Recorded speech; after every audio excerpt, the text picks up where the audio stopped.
Hello. Sorry for being late. I was in a different session on a panel, so I thought this was going to start later. That's fine.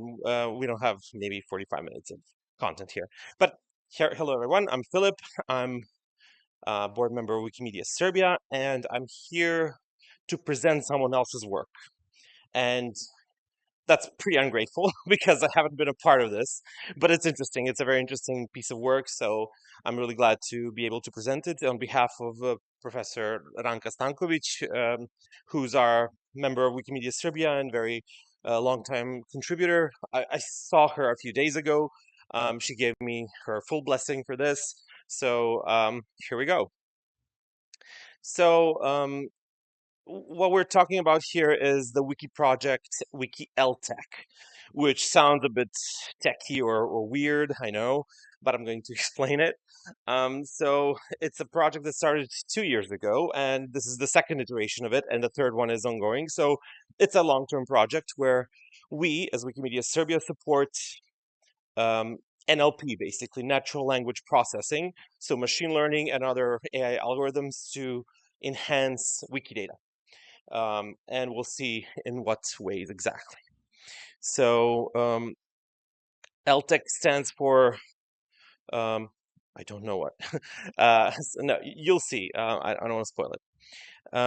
But yeah, the thing is that we're talking about here. We're talking here about Serbian novels. So basically, there are several corpuses or corpi, I don't know, uh, collections of works that are in public domain. So they're pretty old.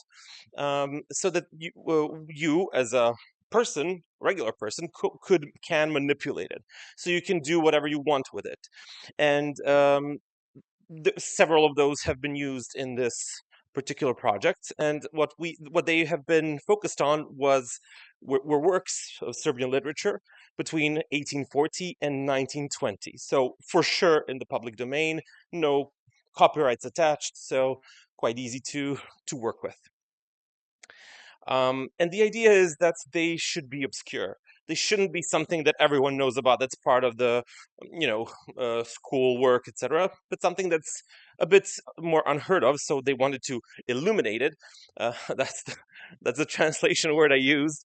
Maybe not the best one, but it's sort of metaphorical because they wanted to sort of bring it to people's attention that these works exist. They have value, but they're underrated and underrepresented in curriculums. So what are we going to talk about today? So it's a long road to Wiki. There are several steps that you need to, overcome or go through to reach the results that I'll show you later. There have been some challenges, and um, yeah, I'll show how the Wikidata structure is laid about, and what we have achieved. I might use we and they interchangeably here, just for the simplicity's sake. So the goals were to sort of take all that literature data, basically. It's considered data, right? So the novels, the full texts of novels, then which would then be scanned, OCR'd, and analyzed with NLP algorithms to produce some structured data, which is harder than it looks, or maybe not even as hard as it might look to someone. So yeah, LTEX stands for European Literary Text Collection. So it's a European-wide project, but it has been so here we've used only Serbian and maybe some others we'll see later. So 100 novels. 100 is a nice number, right? It's pretty round. People like to, it's 3-digit, so people like to use it. Um, and there are several sub collections and etc. That's not really important, but what's important here is that what sort of structured data has been produced as a result. So we have Wikidata data regarding novels, and there are various analog and digital releases. So release management here is something that some people don't really pay attention to. So it's really important when the release date was, where, what publisher. There may be several editions of a single book, so that's something that's important to note because, for librarian information, that's really, really important. So then we have information about authors and everything that related to them. Then we have something that's not really common on Wikidata, and that's novel characters. So fictional characters, maybe sometimes not fictional, because novels can include historical people, um, that have been mentioned in all these novels. Um, and yeah, some other things. I don't want to reveal them too soon. So the rationale was that the promotion of this resource is very important and adds to the visibility of the Serbian language, culture, literature, etc. And then, yeah, I mean, this helps Wikidata become more full, right? Um, but also could help. It currently doesn't, but it could help with sourcing Wikipedia articles about these novels. So the target groups here are basically historians, um, historians of literature, other culture workers, but also students and yeah, kids that learn, but also everyone who hasn't had the chance to read this, and that's most of people, actually. But then you might see, some of you might, few of you, very few of you might actually understand the Cyrillic text here, or maybe Latin. But like Duchess the Curve is one of the more famous works of art. But then this is really not. So there might have been some balance there. Okay, so what has been developed are resources. So not just the end products. The end product is Wikidata filled with a lot of data, but also tools, the resources that were used for all this work. So it's basically open source. It's on GitHub. You can download it. You can use it for your own language. It might not work as well on your language because languages are notoriously hard to implement in terms of NLP, but it can be useful as a starting ground. And yeah, this is all part of the digital library Aurora, which was developed by Jertech. I haven't mentioned Jertech. It's basically the NGO, the organization that we partnered with, that has hosted and developed all of this. Jertech is basically the shorthand for language, resources, and technology. And they are one of the few NLP based NGOs in Serbia that have mixed academy, so academia, basically the universities and regular people. So and also we have I'll show you several examples of Sparkle queries that you can use to basically get some information out of Wikidata. So the point of all this is not just to put data in, but also to get data out in different ways, of course. So let's go to the meat. Let's go to the weeds. Basically, this on the left-hand side is what you get when you scan an old published novel from the 19th century. It's not pretty. It's not perfect. You can see the yellow page. The age has done its wonders. There are also some embellishments, like the capital S. This is the Cyrillic S, snag, snow. That's something that also has to come into consideration. So the first part of the first step is scanning. Let's just digitize what we have in analog form to the digital form. But also, we can't really do anything with just scanned paper. We need to OCR it. Optical character recognition, or OCR, is something that's very important, and it's not perfect. It's something that a machine does to sort of recognize each and every character and translate it into a character in a font that's usable today and used by every one of us. So you can see that some of those recognitions, the R part of the OCR, were not perfect. So, for example, this character, you see the pointer, that's E, Cyrillic E. It has been translated to P, and it does look the same, well, similar, because the diagonal line here is very thin, very narrow, so it can't really detect it. It's subpixel. So you can see that it's consistently um, translated as P instead of I. So if there are some errors that are consistent, you can actually quite easily remove those errors with algorithms. You can detect where there's a P, but it should be an I. So things like that can be easy to detect, but some others, some artifacts, some dust, some unwanted elements in the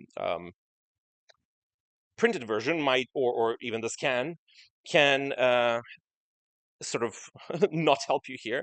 So you need to do thorough reading and correction of this. So that takes time. That takes resources. That doesn't necessarily take a lot of professional resources in terms of like people who have PhDs, right? Anyone can go through this text and help out, and it's usually people who are aspiring PhD students who want to become professors at some point. But yeah, these get corrected. Um, and after correction, we have something like this. Oh yeah, and I didn't mention the S, which converted to a J and a copyright symbol and a dot for some reason, but that's how computers work. So all of these get marked somehow. Don't ask me why this format, but these pluses actually help with this. And after automatic correction, so automatic correction does a lot of wonders, but also leaves like this J and copyright mark, which has to be turned into S manually probably. And like this dot, it shouldn't be there. It's an artifact, and it probably it's an L which got turned into a dot and a T by mistake, but then that's easy to correct. So automatic correction does cool things, but it's not perfect. You have to go through it manually. All right. Now that we corrected the text, we have the text that's perfect. Like, let's say that it has no errors. It's really well written. What we need to do next is tag it. So tagging text is something that's very important because it adds some structure to it. And there are many tags that bear some information. For example, one of the basic elements is the div. This is the XML structure. Some of you might recognize the XML language here or syntax here. And yeah, this is basically XML, but it has some custom tags. Div is actually an HTML tag, but it's been repurposed here as well, like a block of text, like basically almost a paragraph. So it's a div, and then we provide the type that it's a chapter. But also it can be a part of a chapter. Also, we have new page markers, that's the PB, page break, and the number of page. So that sort of helps you out to map the final text back to the original text, which was paginated, right? It was aligned, it was collated in pages, whereas the final text will be just a huge string of text without any pages because, digital texts don't require pages in that way. And then splitting into paragraphs is automatic within chapters. We also can add a title tag so we can add titles, for chapters or subchapter elements. There are also line groups and lines, which can be used for poems or stanzas or all sorts of texts that conform to a different alignment and different ways of formatting. Then we can have foreign language, which is really important. Especially in Cyrillic texts when it refers to, for example, Latin, that probably isn't the case too much for texts from the 19th century, but speaking more generally, this can be used for any sorts of text, and modern texts include a lot of foreign words. And we define the language with lang parameter or attribute. And we can also highlight text, anything that's otherwise stressed or highlighted or underlined, bolded, italic, cursed, wherever, or increased in size, that can be highlighted so that information is conveyed later on. So, and I didn't mention TEI. TEI is an international standard for tagging elements in text. This is what this looks like. You can see here there are basically these are GitHub repositories. These links work, so you can go there and basically browse all these XMLs which represent the text, and you can, of course, you probably won't be able to understand them, but you can see what the outcome looks like. So you can see the XMLs, sorry, the XMLs and all their information, so both metadata and data. But we're also missing some metadata because and also some other steps. We need to do some further processing because this is still not enough. What we need to do is include some AI, basically.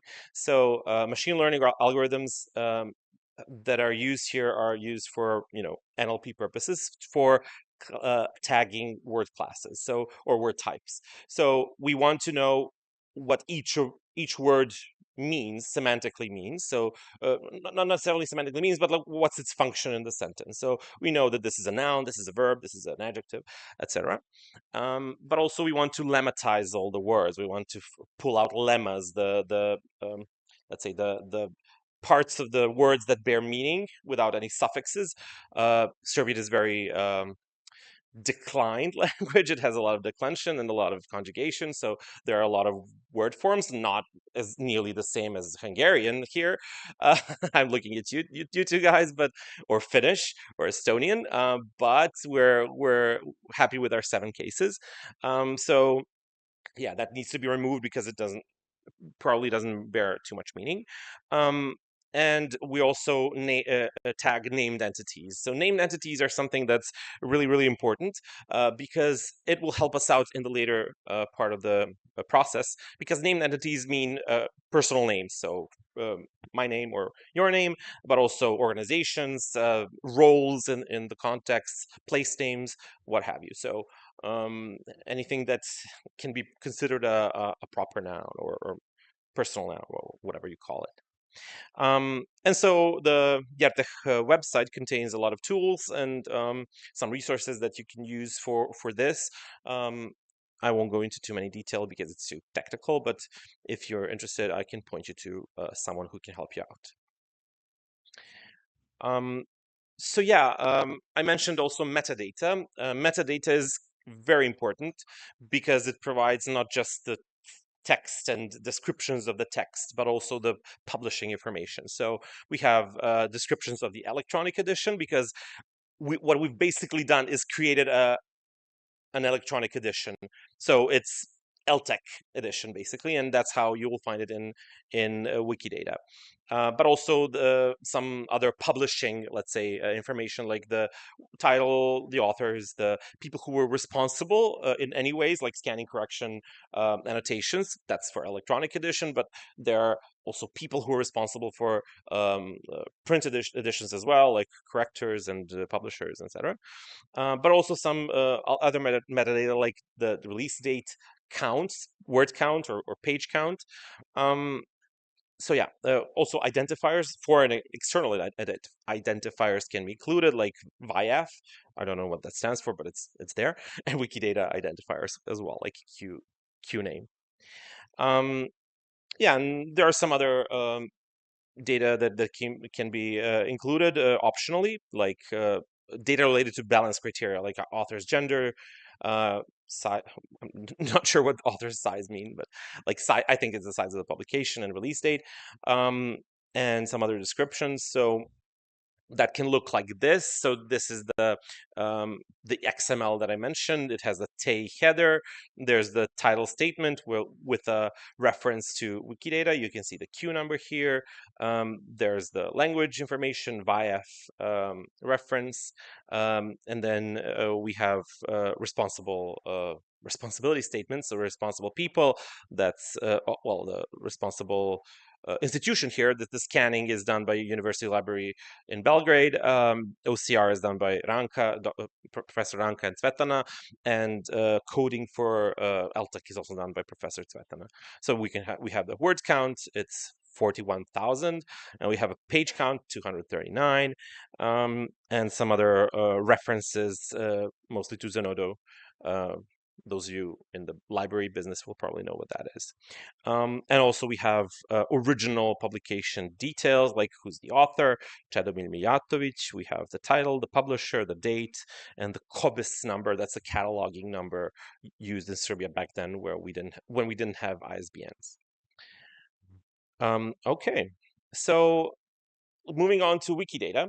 This is what the structure looks like on Wikidata. It's a bit convoluted, it's a bit complex, but bear with me. So we start with probably text corpus. It's like the most abstract thing here. And then we have subclass of that, which is the LTEC collection. That's the way to aggregate all these things that they've been working on. And we have several LTEC collections, which have derived from different corpuses. And they're all published in an electronic edition, which is a subclass of print edition for some reason. But we also have first edition and digital edition. So all of these are basically subclasses of edition. And edition could be so a subclass of edition is publication, or rather, edition is a subclass of publication, and publication is a subclass of work, which is like, again, an abstract thing. And then we have a literary work, which has, what's that, edition or translation, which is this edition, but it also has an author, which is a creator, which is also a person who's a human. So we gotta love Wikidata for that.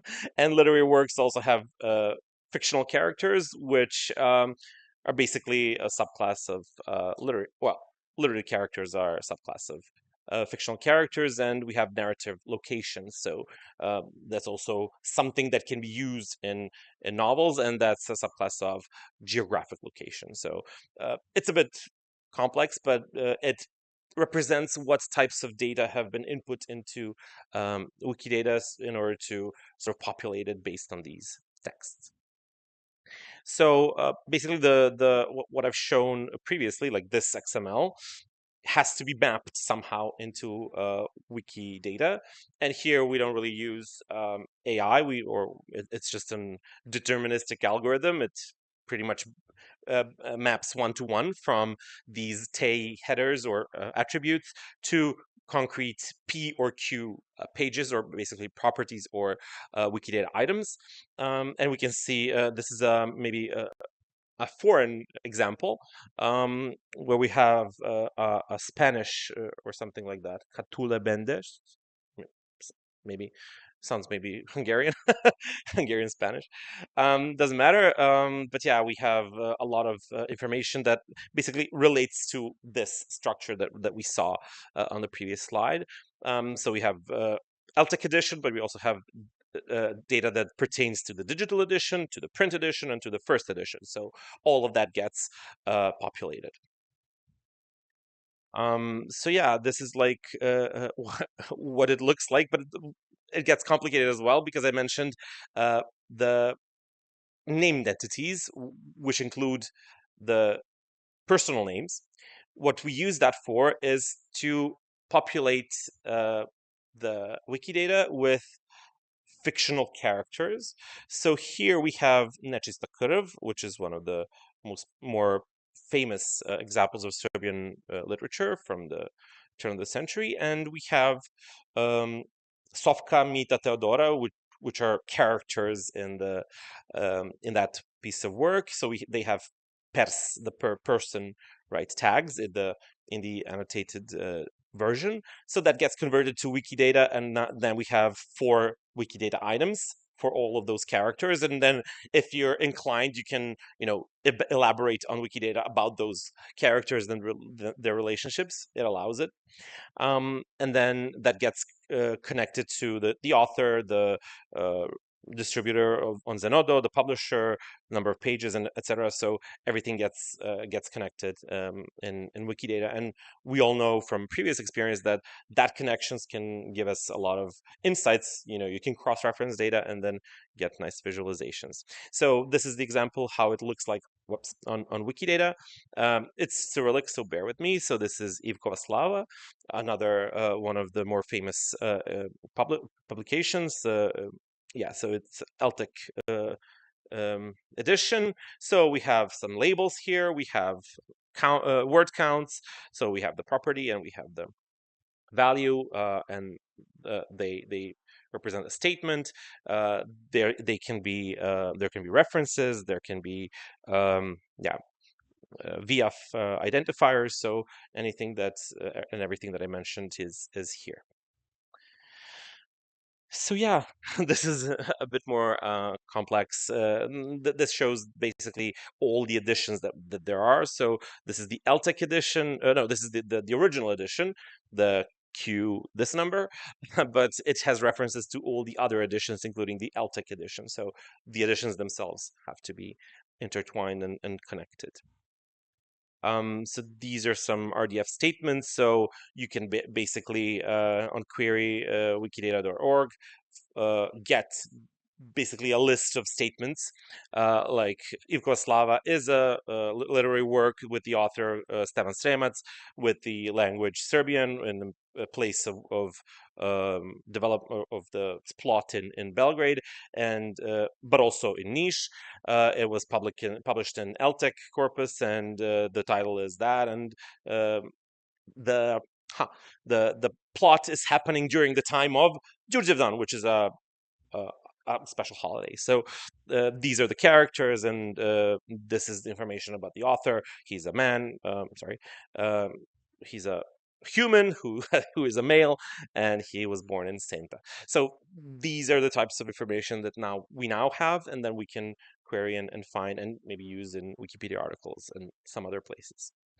But also data entry automation is very important, because what they could have done here is created a bot. What I would have done here is created a bot, a PyWiki bot, to transfer all that tagged XML information to Wikidata. But what they did was arguably even better. They used OpenRefine and quick statements. So very developed tools that exist, that have been in use for years, and that are proven to work well. So using those two tools, they were able to import all of the information. These are the interface screenshots. Maybe they mean something to you, maybe they don't.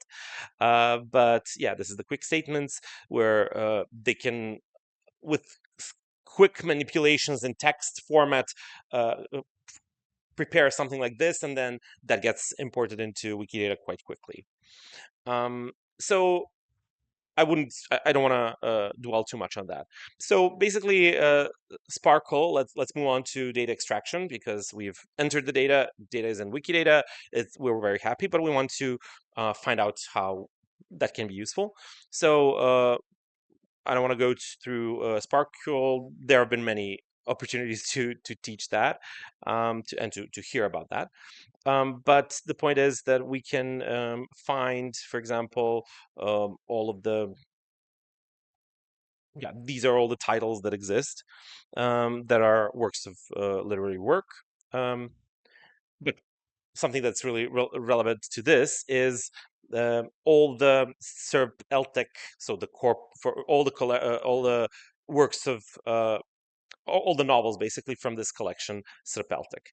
And this is the query, and all the queries are linked, so you can basically check them out, and you get this. It's basically a list of authors with a with each of them having a sublist of their published works that are part of this collection.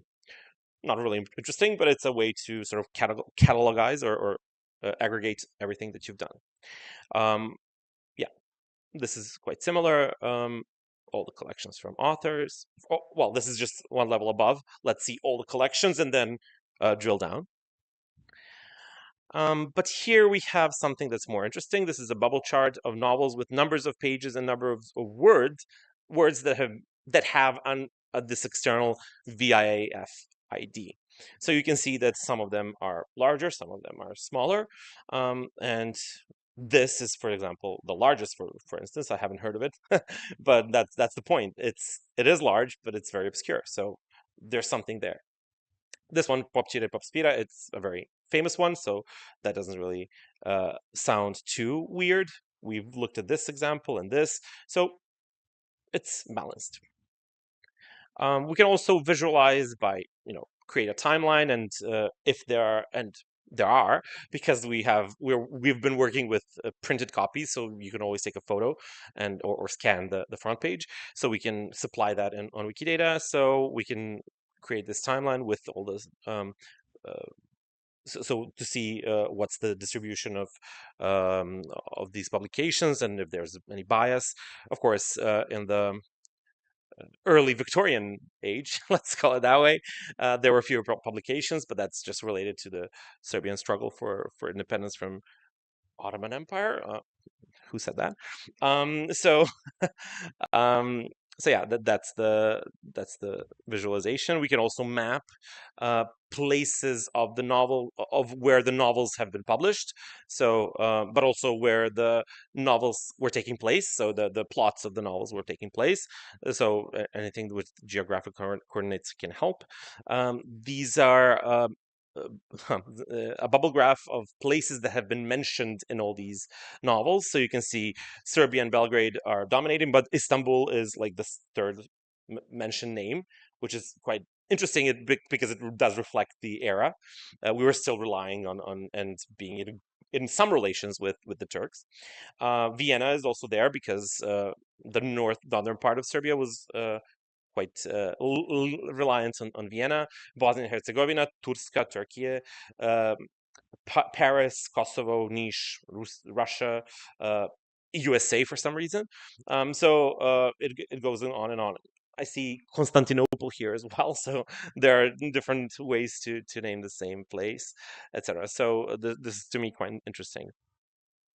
But we can also create interactive graphs. Um, let's see the time. We're good. Um, these are the character occupations. We can do spouses. We can do cause of deaths. When you have that sort of information, you can interrelate them quite easily if you know Sparkle. And then it gets quite interesting because you get to see these interesting emergent properties. Um, there was also this Srbita core, which relates to Italian translations, um, which was sort of a side quest for this project. And we have, yeah, these were translations to Italian, and yeah, again, we have some analysis. I won't go into details here, but it's just to showcase that this can work in different languages. Um, so these are basically translations from Serbian to Italian because history, I guess. Um, yeah, and you can see novels and their translations by date, and you can see the authors. So it's quite interesting. Again, translators and works that they translated. So you can see that some translators did more work and some less. Um, we also have some more visualizations. Be free to visit the Cyrillic only, I'm afraid, project page on Serbian Wikipedia, but I think graphs, can be quite easily recognized. And you can also visit WD, standing for Wikidata, yertech.rs, which has a lot more information on that. Yeah, just in the interest of time, this is just an example of how these persons were um, recognized and transferred into Wikidata and connected to Wikidata, like Sofka and Ivko. We've had problems with, so this is one of the challenges, like Efendi, which is a Turkish word, I guess. Yes. A title of nobility or courtesy in the Ottoman Turkey, which we didn't have a word for. We just used Efendi. So it was sometimes hard to find a good match.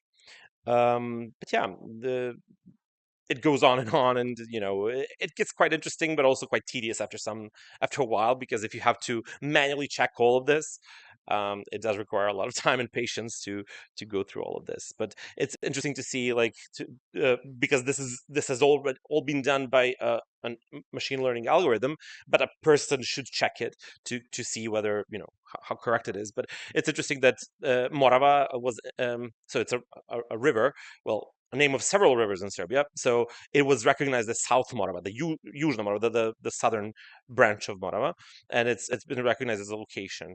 So, and then several times in different forms, and Dunav as Danube, etc. So these are very important things to that are precursors to all this visualization that I've shown.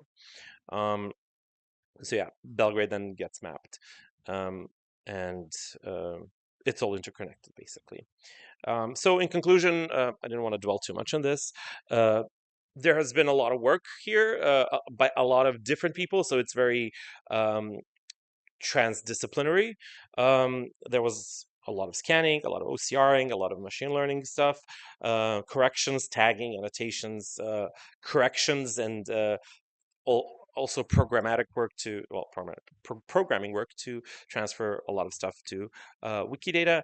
So all that you know is now easy for a lot more pieces of work because all the elements are there.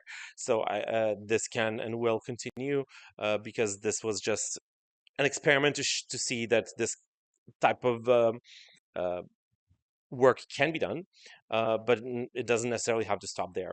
They're just, you need to have resources for that, personal human resources to be able to run all that and have them all as part of a single entity.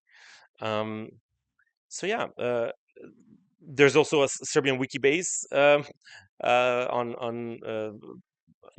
that Wikimedia Germany hosts. So maybe you can take a look at that because it contains more information about all these efforts.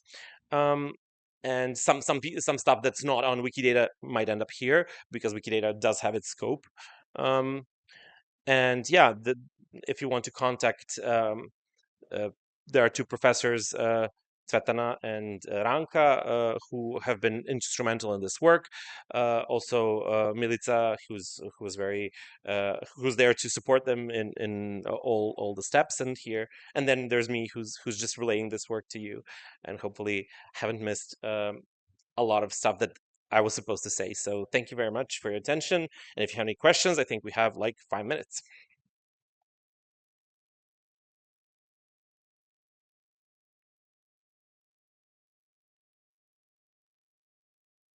If not, then everything is clear, right? Great. Well, thank you very much. That's it.